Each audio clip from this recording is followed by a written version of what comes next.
الحمد لله نحمده ونستعينه ونستغفره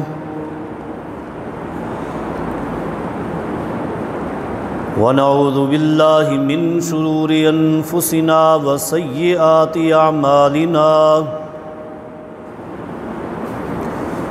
من يهده الله فلا مضل له ومن يضلل فلا هادي له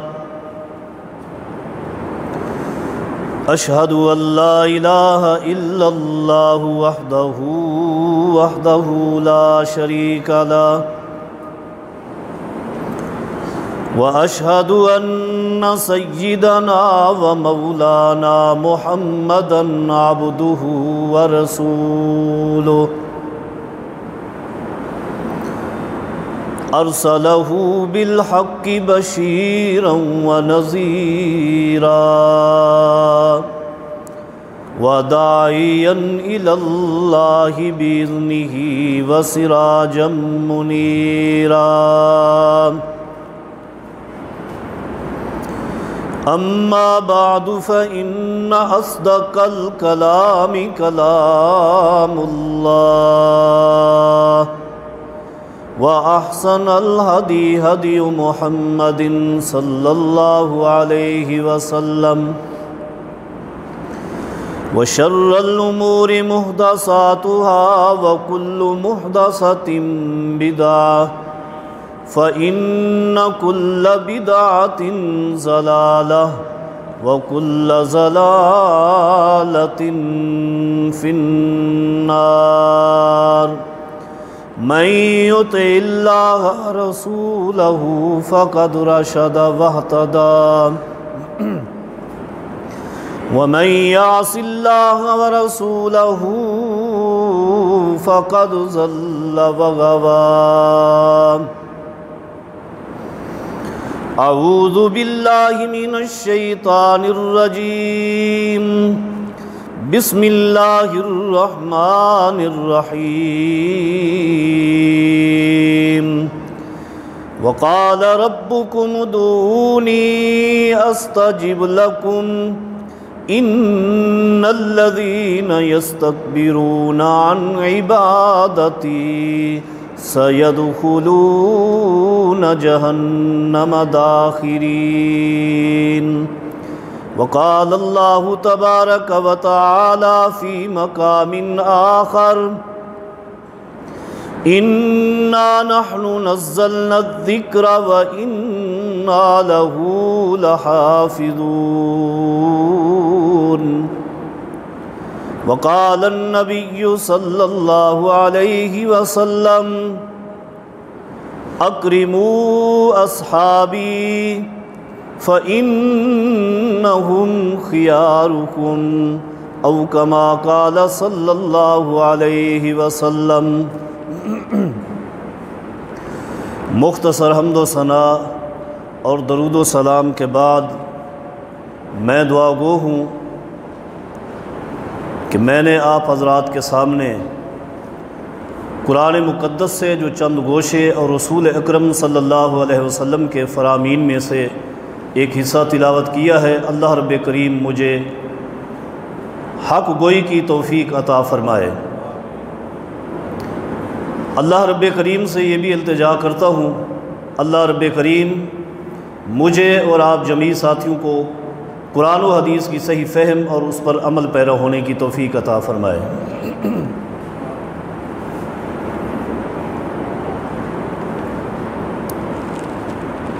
عزیز سامعین کرام، گزشتہ جمعات سے ایک حدیث کی وضاحت جاری ہے، اور میری چاہت یہ تھی کہ آج اس حدیث کا اختتام کر دیا جائے۔ ہو سکتا ہے کہ وہ چاہت پوری ہو جائے یا کچھ حدیث کا حصہ بچ جائے، ایسا بھی ہو سکتا ہے۔ اس لیے کہ آج کہ جمعۃ المبارک کو میں نے 2 حصوں میں انشاءاللہ العزیز تقسیم کرنا ہے۔ ایک حصہ وہ ہے جو ہمارا موضوع چل رہا ہے، اور دوسرا حصہ موجودہ حالات کے پیش نظر چند جملے میں عرض کروں گا، تو اسی بنا پر ہو سکتا ہے کہ حدیث شاید مکمل نہ ہو سکے۔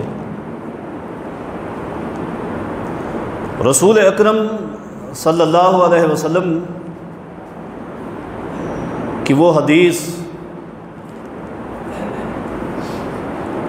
جس میں رسول اکرم صلی اللہ علیہ وسلم نے حالت خواب میں اللہ تبارک و تعالیٰ کا دیدار کیا ہے، اور آپ سے فرشتوں کی بحث کے بارے میں سوال ہوا، اور اس کا جواب رسول اکرم صلی اللہ علیہ وسلم نے جو دیا ہے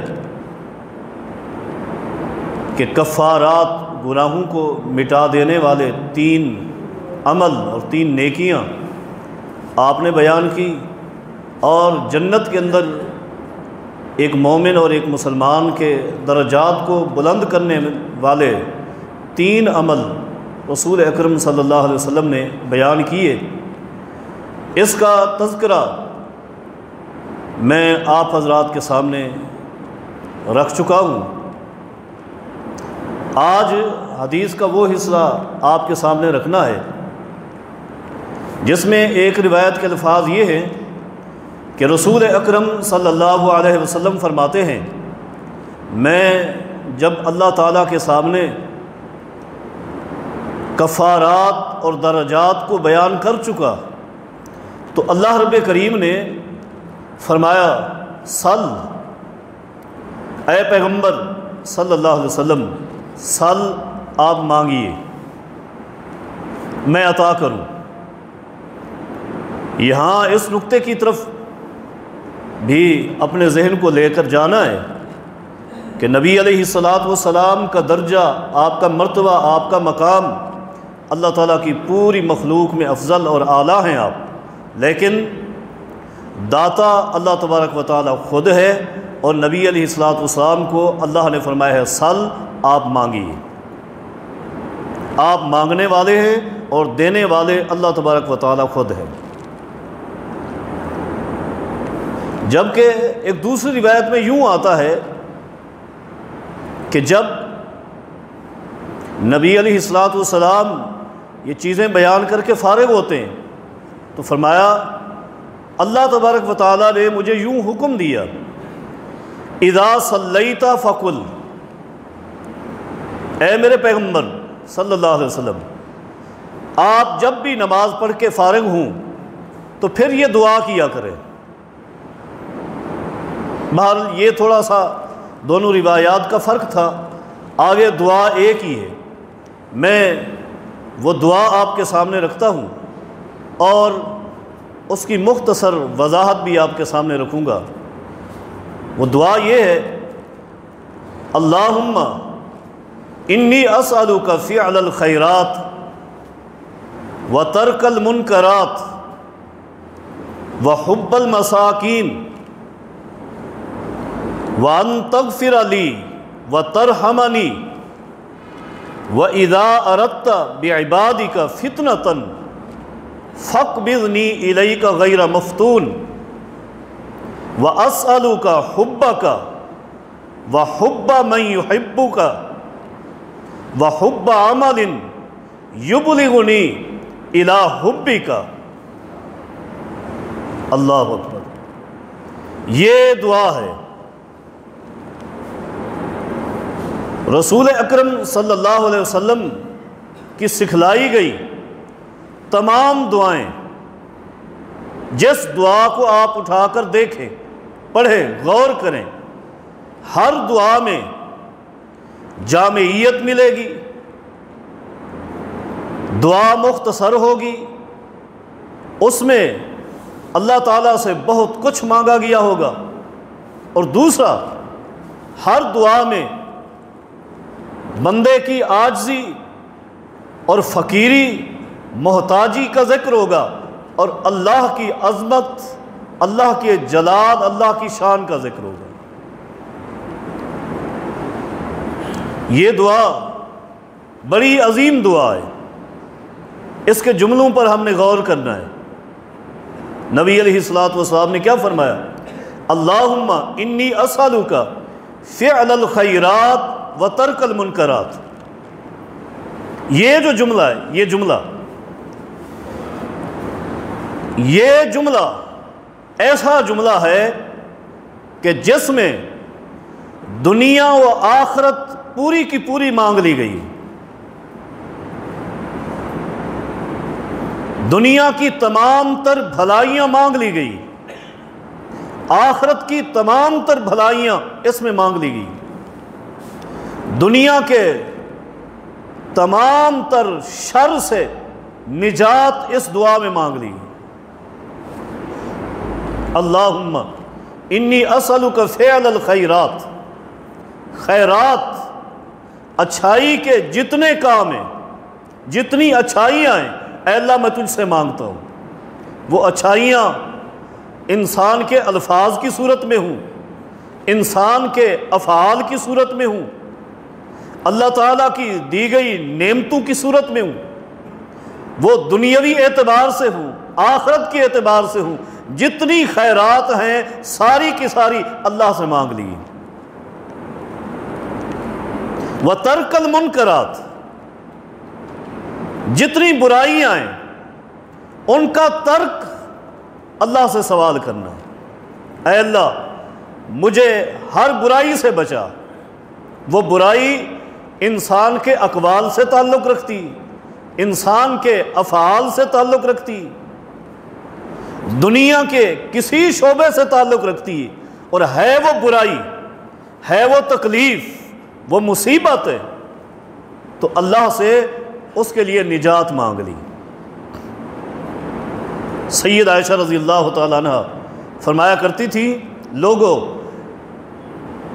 اللہ کے پیغمبر صلی اللہ علیہ وسلم یوجبہ الجوامع من الادعیہ، اللہ کے پیغمبر ان دعاؤں کو پسند کرتے جن میں جامعیت ہوتی تھی، الفاظ مختصر ہوتے اور اللہ سے بہت کچھ مانگا جاتا، ایسی دعاؤں کو نبی علیہ الصلوۃ والسلام پسند کیا کرتے تھے۔ تو یہ انہی دعاؤں میں سے ایک دعا ہے جس میں دنیا و آخرت کی ہر خیر کو مانگ لیا گیا، اور دنیا و آخرت کی ہر برائی کو اپنے آپ سے دور کر لیا گیا۔ ایسی دعا، اسألک فعل الخیرات و ترک المنکرات، یہاں ایک عموم ہے، فعل الخیرات، جتنے اچھائی کے کام ہیں سارے اے اللہ مجھے عطا فرما، اور بعض ان میں سے نبی علیہ الصلوۃ والسلام نے اپنی اسی دعا میں اختصاص کے ساتھ بھی ذکر کیے۔ آگے کیا فرمایا؟ فرمایا وَحُبَّ الْمَسَاکِین، اے اللہ میرے دل میں مسکینوں کی محبت بٹھا دے، مسکینوں کی محبت چاہتا ہوں۔ یہ فعل الخیرات ہے، نیکی کا کام ہے، مسکینوں سے محبت کرنا نیکی کا کام ہے، اور بڑا اہم کام تھا، اس لیے نبی علیہ الصلوۃ والسلام نے مسکینوں سے محبت کرنا الگ سے مانگا۔ حب المساکین، اللہ اکبر، مسکین اور فقیر و محتاج کی ایک فضیلت ہے، اس کی ایک شان ہے، اللہ۔ اور تاریخ اسلامی، پوری تاریخ اسلامی، آدم علیہ الصلوۃ والسلام سے لے کر محمد الرسول اللہ صلی اللہ علیہ وسلم تک تمام انبیاء کے ساتھ ایمان لانے والے سب سے پہلے غرباء اور مساکین ہیں، تمام انبیاء کے ساتھ۔ نوح علیہ الصلوۃ والسلام کو ان کی قوم کے سرداروں نے یہی طعنہ دیا، یہی طعنہ دیا، وَاتَّبَعَكَ الْأَرْذَلُونَ، کہ اے نوح ہم تیری پیروی اس طرح کریں جس طرح یہ مسکین اور غریب تیری پیروی کر رہے ہیں۔ یہ ان کا طعنہ تھا۔ معنی کیا ہے کہ نوح علیہ الصلوۃ والسلام کی سب سے پہلے پیروی کرنے والے وہ غریب و مسکین تھے۔ نبی علیہ الصلوۃ والسلام کی بات کو، آپ کی شریعت کو ماننے والے سب سے پہلے غرباء و مساکین تھے، اور انبیاء کی صداقت کی یہ نشانی ہے۔ روم کے بادشاہ ہرقل کی طرف جب نبی علیہ الصلوۃ والسلام کا خط گیا تھا، صحیح بخاری کی حدیث ہے، ابو سفیان رضی اللہ تعالیٰ عنہ جو اس وقت مسلمان نہیں ہوئے تھے، ہرقل نے ان کو بلایا اور کئی ایک سوال کیے نبی علیہ الصلوۃ والسلام کے متعلق۔ ان سوالوں میں ایک سوال یہ بھی تھا کہ اشراف الناس اتبعوہ ام ضعفاؤہم، جس شخص نے نبوت کا دعویٰ کیا ہے آپ کے علاقے میں، مجھے بتائیے کہ اس کو ماننے والوں کی تعداد میں کمزور لوگ زیادہ ہیں یا طاقتور، مالدار زیادہ ہیں یا غرباء؟ ابو سفیان رضی اللہ تعالیٰ عنہ فرماتے ہیں کہ اس کو ماننے والے کثیر تعداد میں غریب و مسکین ہیں۔ ہرقل نے کیا کہا؟ اگرچہ وہ کافر تھا، مشرک تھا، اس نے فوراً کہا کہ یہی انبیاء کی نشانی ہے، وہ نبی برحق ہے۔ تو نبی علیہ الصلوۃ والسلام کیا فرماتے ہیں؟ اے اللہ مجھے میرے دل میں مسکینوں کی محبت بٹھا دے۔ مسکین ہونا، غریب ہونا یہ ایک شرف ہے، یہ شرف ہے۔ اس شرف کا علم اس دن ہوگا جب نبی علیہ الصلوۃ والسلام فرماتے ہیں کہ جنت میں میری امت کے امراء سے پہلے فقراء داخل ہوں گے، اور جنتیوں کی اکثریت فقراء کی ہوگی۔ کتنا پہلے داخل ہوں گے؟ ایک روایت میں آتا ہے 40 سنتاً، 40 سال پہلے۔ دنیا کے جو دن و رات ہے ان کی نسبت سے 40 سال پہلے مسکین جنت میں داخل ہوں گے، اور ان کے بعد امراء جنت میں داخل ہوں گے۔ اور ایک روایت میں آتا ہے بنصف یومن، آدھا دن۔ اور کون سا دن؟ آدھا دن یہ نہیں دنیا والا، بلکہ جس کا تذکرہ سورہ سجدہ میں اللہ رب کریم نے فرمایا ہے کان مقدارہ الف سنۃ مما تعدون، کہ وہ دن 1000 سال کے برابر ہوگا، یعنی 500 سال دنیاوی اعتبار سے پہلے یہ غریب و مسکین جنت میں داخل ہوں گے، اور بعد میں امراء جنت میں داخل ہوں گے۔ اس لیے فرمایا حب المساکین، اے اللہ مسکینوں کی محبت عطا فرما۔ مسند احمد کی روایت ہے، نبی علیہ الصلوۃ والسلام کے پاس ایک صحابی آیا، آپ کا ایک شاگرد آیا، اور آ کر عرض کی اے اللہ کے رسول میرے دل میں بڑی قسوت ہے، بڑی سختی، پتھر کی طرح میرا دل ہو گیا ہے، دل نرم نہیں ہوتا، دل کو نرم کرنا چاہتا ہوں، کوئی نسخہ بتائیے، نسخہ بتائیے۔ نبی علیہ الصلوۃ والسلام اس شخص کو نسخہ بتاتے ہیں، 2 جملوں میں نسخہ بتا دیا۔ کیا فرمایا؟ فرمایا ان احببت ان یلین قلبک، اگر تو چاہتا ہے کہ تیرا دل نرم ہو جائے تو پھر 2 کام کر، 2 کام۔ کیا؟ اطعم المسکین وانصا رأس الیتیم، مسکینوں کو کھانا کھلایا کر اور یتیموں کے سر پہ اپنا دست شفقت رکھا کر۔ یہ کام تو کر لے، اللہ تیرے دل کو نرم کر دے گا، دل کی سختی دور ہو جائے گی، دل میں نرمی آ جائے گی۔ تو کیسے آئے گی؟ حب المساکین، مسکینوں کے ساتھ محبت کرنے سے۔ آگے دعا کے الفاظ کیا ہے؟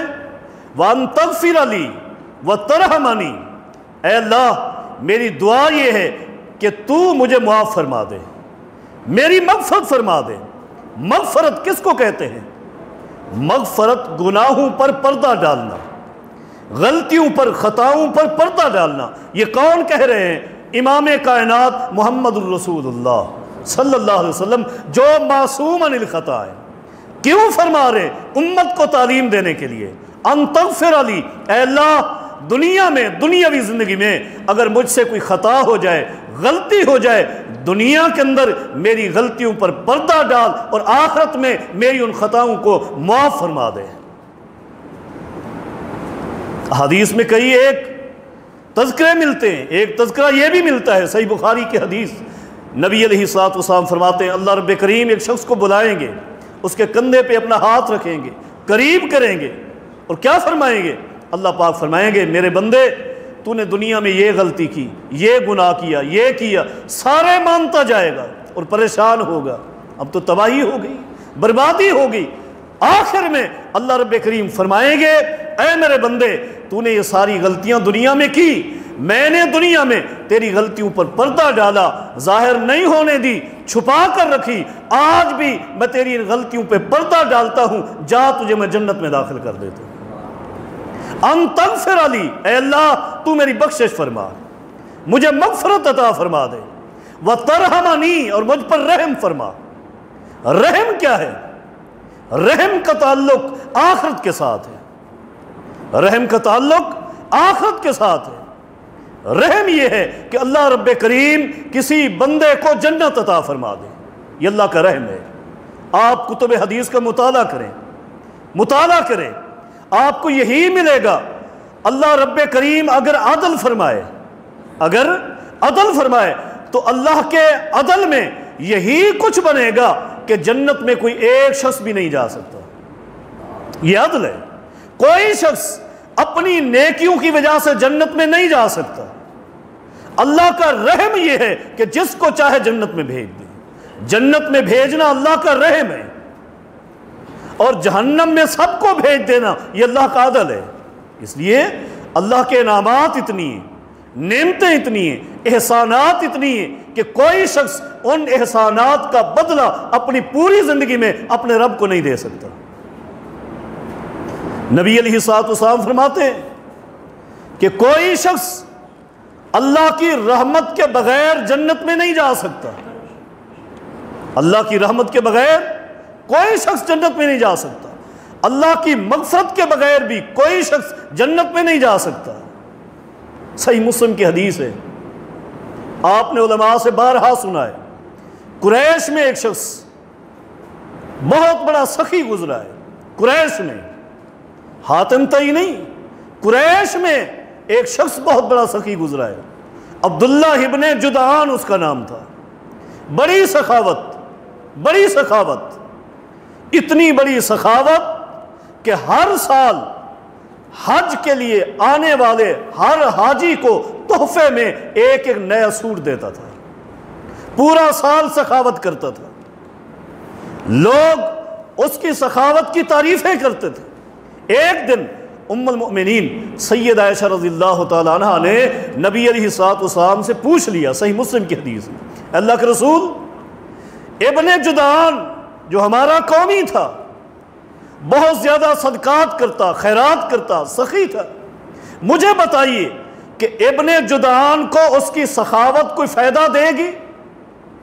اس کی سخاوت کوئی فائدہ دے گی؟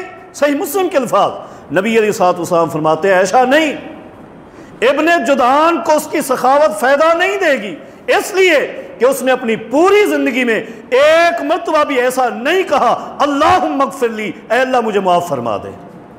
پوری زندگی سخاوتیں کرتا رہا، خیرات کرتا رہا، سارے کام کیے اس نے، لیکن پوری زندگی میں ایک مرتبہ بھی اللہ سے یہ درخواست نہیں کی اے اللہ مجھے بخش دے۔ اگر کہہ دیتا ہو سکتا تھا، اس نے نہیں کہا، جنت میں نہیں جا سکتا۔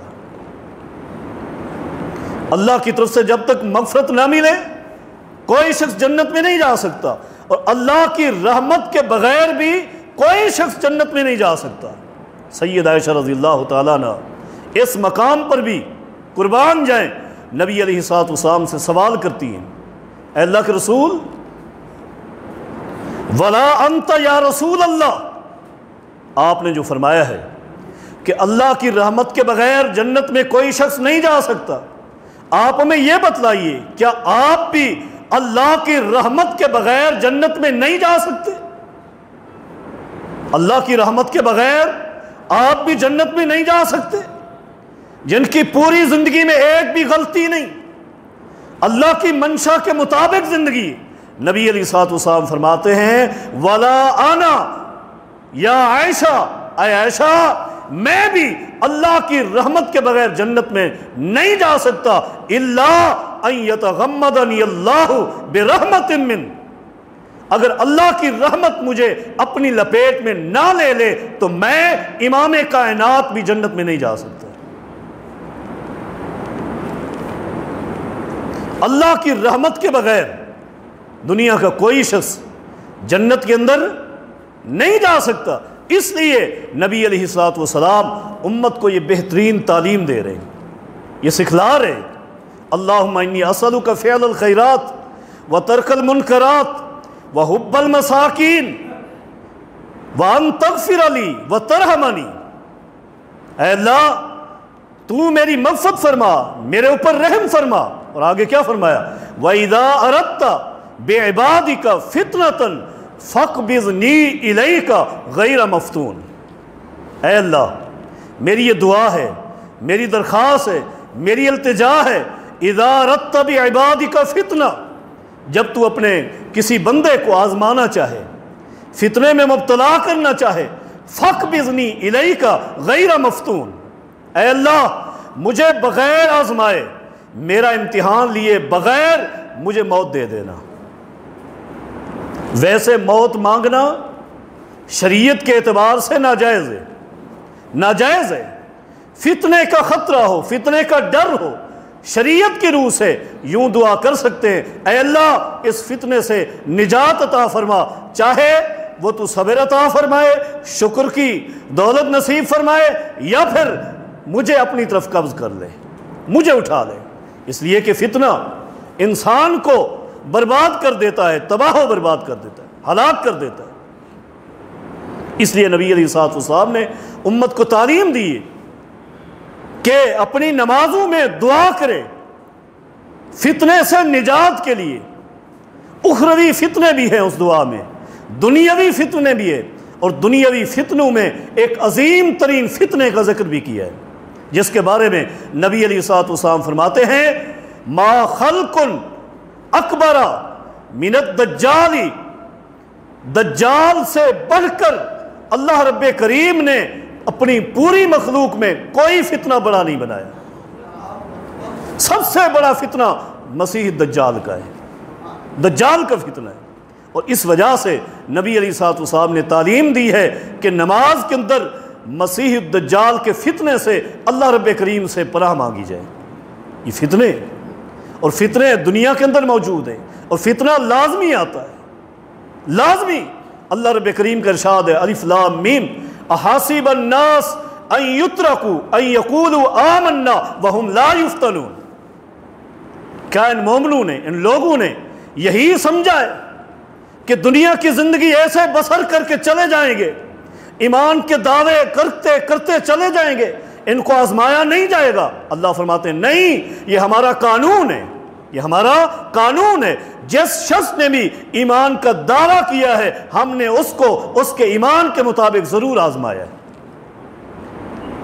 اشد الانبیاء اشد الناس بلان الانبیاء ثم الامثل فالامثل۔ اللہ رب کریم سب سے زیادہ تکلیفیں اپنی مخلوق میں انبیاء علیہ السلام کو دیتا ہے، اور پھر ایمان نے جن کا درجہ انبیاء کے بعد ہے ان کو زیادہ تکلیفیں دیتا ہے۔ آپ دیکھ لیں پہلی امتوں کی طرف، آروں سے چیرا گیا، کنگھیوں سے جسم سے گوشت نوچے گئے۔ یہ کیوں ہوا؟ اللہ نے آزمایا ہے، ایمان چیک کیا ہے، عمل چیک کیا ہے، تو فتنہ ضرور آئے گا۔ انما اموالکم و اولادکم فتنہ، مال بھی فتنہ ہے، اولاد بھی فتنہ ہے۔ کیسے؟ حالانکہ یہ دونوں نعمتیں ہیں، دونوں اللہ تعالیٰ کی نعمتیں، تو اللہ رب کریم نعمت دے کر بھی آزماتا ہے، نعمت چھین کر بھی آزماتا ہے۔ یہ اللہ رب کریم کا اپنا طریقہ ہے۔ نبی علیہ الصلوۃ والسلام منبر پہ کھڑے ہوئے خطبہ ارشاد فرما رہے ہیں، سامنے سے نظر آئے دو بچے حسن و حسین رضی اللہ عنہما، چھوٹے سے، قمیض پاؤں میں اٹکی، گر رہے۔ نبی علیہ الصلوۃ والسلام نے خطبہ روکا، خطبہ وہیں توڑ دیا، منبر سے اترے، دونوں کو اٹھا لیا، واپس منبر پہ آئے، اور آتے ہی سب سے پہلے قرآن کریم کی آیت تلاوت کی، انما اموالکم و اولادکم فتنہ۔ لوگو، اللہ رب کریم نے حق فرمایا ہے کہ تمہارا مال بھی تمہارے لیے آزمائش ہے، تمہاری اولاد بھی تمہارے لیے آزمائش ہے۔ میرے یہ دونوں بیٹے آ رہے تھے، گرے، میں صبر نہیں کر سکا جب تک کہ میں نے ان کو اٹھایا نہیں۔ اس لیے نبی علیہ الصلوۃ والسلام اپنی پوری زندگی میں سب سے زیادہ جس فتنے سے اللہ سے نجات مانگتے تھے وہ فتنہ کس چیز کا ہے؟ قرض کا فتنہ، اللہم انی اعوذ بک من المعصم والمغرم۔ صحابہ کرام نے سوال کیا اللہ کے رسول باقی فتنے جن سے آپ نے نجات مانگی سمجھ آ گئے، دجال کا فتنہ، قبر کا فتنہ اور گناہ کا فتنہ، زندگی موت کا فتنہ، ان فتنوں سے آپ نے نجات مانگی، ہمیں سمجھ آ گئی، لیکن یہ بات سمجھ نہیں آئی جو آپ نے یہ الفاظ کہے ہیں من المغرم، اے اللہ قرض کے فتنے سے نجات عطا فرما۔ کیا قرض بھی فتنہ ہے؟ قرض بھی فتنہ ہے؟ نبی علیہ الصلوۃ والسلام فرماتے جی ہاں قرض بہت بڑا فتنہ ہے، قرض بہت بڑا فتنہ ہے۔ کیسے؟ ایک شخص آیا پیسے لینے کے لیے آیا، کوئی چیز جو دی تھی لینے کے لیے آیا، آپ نے ٹال مٹول کی، آج نہیں ہے کل دوں گا، کل آیا پھر واپس کر دیا۔ اس شخص کو آپ نے سینکڑوں جھوٹ بولے، یہ جھوٹ اس سے بھی بڑا فتنہ ہے۔ جب کوئی شخص مقروض ہو جاتا ہے تو وہ دھوکہ بھی دیتا ہے، جھوٹ بھی بولتا ہے، دھوکہ دینا، جھوٹ بولنا اور پھر اس کے بعد لڑائی ہو جانا، گالی گلوچ دینا، یہ تینوں کام فرمایا یہ منافقت کی علامت ہے۔ اس لیے میں نے نجات مانگی ہے قرض سے۔ اللہ رب کریم ہم سب کو اس فتنے سے محفوظ فرمائے۔ میں نے ابتدا میں عرض کی کہ آج میں چاہتا تھا کہ حدیث کو مکمل کر دوں، لیکن کچھ باتیں دور حاضر کے حوالے سے وہ بھی آج صحابتیوں کے سامنے رکھنے کی جسارت کروں گا، اس لیے کہ وہ بھی ضرورت ہے، لازمی ہے، ورنہ آج یہ حدیث ختم ہو جاتی۔ میں انہی باتوں پر اکتفا کرتا ہوں اور انشاءاللہ العزیز اگلے جمعہ اس حدیث کا اختتام کروں گا۔ ابھی دوسرے خطبہ کے اندر میں انشاءاللہ العزیز دور حاضر کے چند فتنوں کی طرف اشارہ کر کے اپنی بات کو ختم کروں گا۔ اقول قولی ھذا استغفر اللہ لی ولکم ولسائر المسلمین۔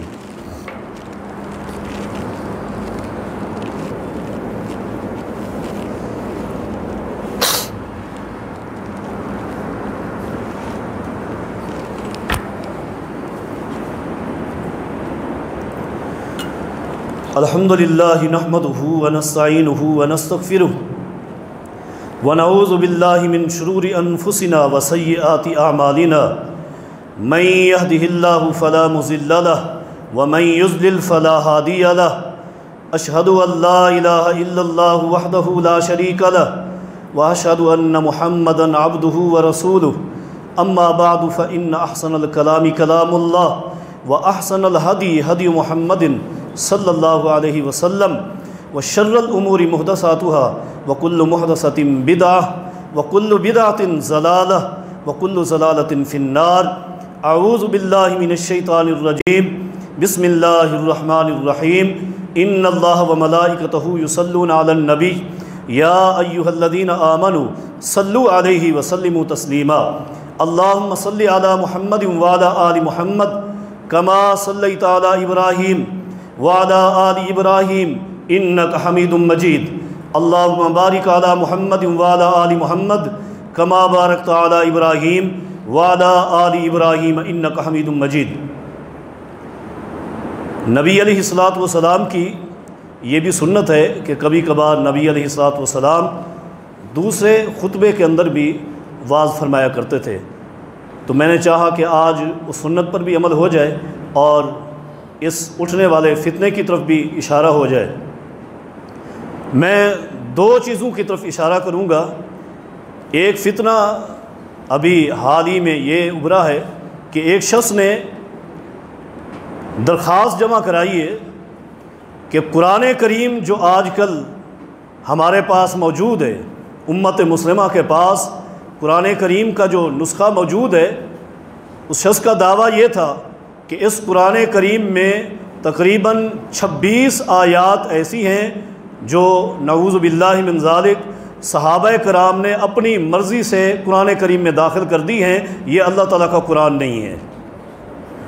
یہ ایک برا اور بھیانک جرم ہے، یہ ناقابل معافی جرم ہے، اس لیے کہ اس درخواست میں، اس دعوے میں جہاں نبی علیہ الصلوۃ والسلام کے صحابہ کرام کی گستاخی پائی جاتی ہے، اس سے بڑھ کر اور جرم بھی موجود ہے۔ ایک جرم یہ ہے کہ اس نے خود قرآن کریم کا انکار کیا ہے۔ قرآن کریم کی ابتدا کیسے؟ الف لام میم ذالک الکتاب لا ریب فیہ، یہ وہ کتاب ہے جس میں شک کی گنجائش ہی نہیں ہے۔ اس شخص نے قرآن کریم کی 26 آیات پر شک کر کے قرآن کریم کی اس آیت کا انکار کیا ہے۔ یہ شخص خود منکر قرآن ہے، گستاخ قرآن ہے۔ اس نے جو فتنہ کھڑا کیا ہے انکار قرآن کا فتنہ ہے، یہ قرآن کریم کا انکار ہے۔ قرآن کریم میں اللہ رب کریم یہ فرماتے ہیں کہ اس کتاب کے اندر کسی ایک نقطے میں بھی کسی کو شک نہیں ہے۔ جو شخص قرآن کریم کے ایک نقطے میں شک کرے گا وہ دائرہ اسلام سے خارج ہوگا۔ اور قرآن کریم میں اللہ رب کریم نے ایک اور دعویٰ بھی کیا ہے، اِنَّا نَحْنُ نَزَّلْنَا الذِّكْرَ وَإِنَّا لَهُ لَحَافِظُونَ، ہم نے قرآن کریم کو نازل کیا ہے اور اس کی حفاظت کا ذمہ بھی اللہ فرماتے ہیں ہم نے لیا ہے۔ جب قرآن کریم کی حفاظت کائنات کا رب کرتا ہے تو دنیا کی کون سی ہستی ہے جس کے اندر یہ جرأت ہو کہ وہ قرآن کریم میں اپنی مرضی سے کچھ داخل کر دے یا کچھ نکال لے؟ دنیا کے اندر کوئی ایسا نہیں کر سکتا۔ جو شخص یہ نظریہ رکھتا ہے وہ رب کا بھی گستاخ ہے۔ اللہ رب کریم دعویٰ کرتے ہیں اِنَّا نَحْنُ نَزَّلْنَا الذِّكْرَ وَإِنَّا لَهُ لَحَافِظُونَ، یہ قرآن کریم اللہ کی محفوظ کتاب ہے، محفوظ کتاب ہے، اور اس میں شک کی گنجائش نہیں ہے۔ جو شخص اس میں شک کرے گا وہ اپنے آپ کو دین اسلام سے خارج کرے گا۔ لہذا باتیں بہت تھی، اختصار کے ساتھ ایک اشارہ یہ ہے کہ یہ بھی ایک فتنہ ہے، اپنے آپ کو اس جیسے فتنوں سے محفوظ کیجیے، یہ فتنہ ہے۔ اور دوسرا فتنہ جو پاکستان میں اٹھا ہے، میں نام لینے کا عادی نہیں ہوں، اشارہ کر دیتا ہوں، ایک شخص نے یہ دعویٰ کیا ہے کہ لوگوں، امیر معاویہ رضی اللہ تعالی عنہ کی جو سیاست تھی، آپ کی جو خلافت تھی، میرا اس سے برات کا اعلان ہے، میرا کوئی ذمہ نہیں۔ یعنی کہنے کا مطلب یہ ہے کہ امیر معاویہ رضی اللہ تعالی عنہ نے جو حکومت کی ہے وہ صحیح نہیں تھی، ناجائز تھی۔ اب اس دعوے سے یہ شخص کیا کہنا چاہ رہا ہے؟ اگرچہ وہ اپنے علم کا اظہار کر رہا ہے اور امیر معاویہ رضی اللہ تعالیٰ عنہ پر اتنی بڑی طنز کر دی، اتنا طعنہ کر دی ہے، ہم یہی کہیں گے کہ ہمیں آپ کے علم سے کیا لگے، کیا پھدی اور کیا پھدی کا شوربہ، تیرا علم کیا ہوگا؟ تو اپنے آپ کو خود عالم سمجھتا ہوگا، چند تیرے چاہنے والے تجھے عالم کہتے ہوں گے۔ آئیے میں آپ کے سامنے اس ہستی کی بات رکھتا ہوں جس کو اللہ کی پوری مخلوق عالمہ تسلیم کرے، فاضلہ تسلیم کرے، جس کو اللہ کی پوری مخلوق محدثہ مانے، حافظہ قرآن، حافظہ حدیث، پیغمبر کی ملی زندگی کی محافظہ، سیدۃ النساء اہل الجنہ، ام المومنین سید عائشہ رضی اللہ تعالیٰ عنہ نے اس امیر معاویہ رضی اللہ تعالیٰ عنہ کی جو تعریف کی ہے وہ جملہ سنیے۔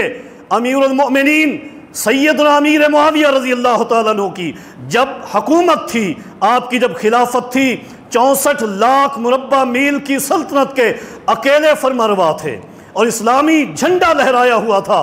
ان کی سیاست کو دیکھ کر، فتنوں کی سرکوبی جو امیر معاویہ رضی اللہ تعالیٰ عنہ نے کی ہے، اس عمل کو دیکھ کر ام المومنین سید عائشہ رضی اللہ تعالیٰ عنہ پکار اٹھی تھی، فرمانے لگی اے اللہ میری دعا ہے کہ میری عمر ختم کر دے اور میری عمر امیر معاویہ کو دے دے۔ جس امیر معاویہ کی تعریف کائنات کی سب سے بڑی عالمہ ان الفاظ میں کرے، تیرے علم کا کیا توقل، تیرا کیا علم ہے، تو کون ہے؟ امیر معاویہ رضی اللہ تعالیٰ عنہ پر طنز کر کے اپنے آپ کو تو نے گرایا ہے۔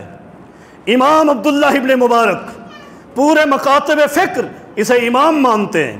امام عبداللہ ابن مبارک رحمہ اللہ بڑے سنہری الفاظ فرماتے ہیں، فرمایا لوگوں، مومن اور منافق کے درمیان حد فاصل امیر معاویہ ہے۔ دنیا کا جو شخص امیر معاویہ پر طنز کرتا ہے، ہم اس شخص کو تمام صحابہ کا گستاخ سمجھتے ہیں، اور جو شخص امیر معاویہ سے محبت کرے ہمارے نزدیک وہ تمام صحابہ سے محبت کرنے والا ہے۔ امام احمد بن حنبل رحمہ اللہ سے ایک شخص نے پوچھا تھا کہ امام صاحب بتائیے، امیر المؤمنین عمر ابن عبدالعزیز رحمہ اللہ آپ کے نزدیک افضل ہیں یا امیر معاویہ رضی اللہ تعالیٰ عنہ افضل ہے؟ احمد ابن حنبل رحمہ اللہ فرماتے ہیں معاویہ افضل، معاویہ افضل ہیں رضی اللہ عنہ، اور سن لا نقیس اصحاب رسول اللہ صلی اللہ علیہ وسلم بأحد، ہم صحابی کو کسی غیر صحابی کے ساتھ قیاس نہیں کرتے، صحابی کا وزن غیر صحابی کے ساتھ ہم نہیں کرتے۔ اس شخص نے آگے کہا کہ ہمارے علاقے میں ایک شخص ہے جس کا یہ عقیدہ ہے، جس کا نظریہ ہے کہ عمر ابن عبدالعزیز رحمہ اللہ جو کہ تابعی ہیں، کہتا ہے وہ امیر معاویہ صحابی رسول سے افضل تھے، قربان جائیں۔ امام احمد بن حنبل نے فرمایا اگر تیرے علاقے میں ایسا شخص ہے تو سن، میں تجھے نصیحت کرتا ہوں، میں تجھے قیمتی نصیحت کرتا ہوں کہ جب بھی تو اپنے علاقے میں جائے، لا تجالسہ ولا تشاربہ ولا تآکلہ وَإِذَا مَرِضَ فَلَا تَعُدْهُ وَإِذَا مَاتَ فَلَا تَشْهَدْ جَنَازَتَهُ، جب تو اپنے علاقے میں جائے اس کی میٹنگ میں، اس کی محفل میں نہیں بیٹھنا، اس کے ہاتھ سے ایک لقمہ لے کر نہ کھانا ہے، نہ اس کو کھلانا ہے، نہ ایک گھونٹ پانی کا اسے پلانا ہے، نہ اس سے لے کر پینا ہے، اور سن وہ شخص جب بیمار ہو جائے اس کی عیادت بھی نہیں کرنی، اگر وہ مر جائے تو اس کے جنازے میں بھی نہیں جانا، جو ایک تابعی کو صحابی سے افضل سمجھے۔ حضرات، ہمارا یہ ایمان ہے کہ صحابہ کرام وہ ہستیاں ہیں جن کے بارے میں اللہ رب کریم نے اعلان کیا ہے اولئک هم الفائزون اولئک هم الراشدون، یہ لوگ اولئک هم المفلحون، یہ کامیاب ہیں، یہ کامران ہیں، یہ محفوظ ہیں، اللہ نے انہیں محفوظ قرار دیا ہے، انہیں عادل قرار دیا ہے، ان کی سیاست بھی اللہ کے حکم سے ہی تھی۔ اللہ رب کریم سے دعا ہے اللہ رب کریم مجھے اور آپ تمام ساتھیوں کو قرآن و حدیث کی صحیح فہم عطا فرما دے۔ اقول قولی ھذا استغفر اللہ لی ولکم ولسائر المسلمین۔ صفحے سیدھی فرما دیں۔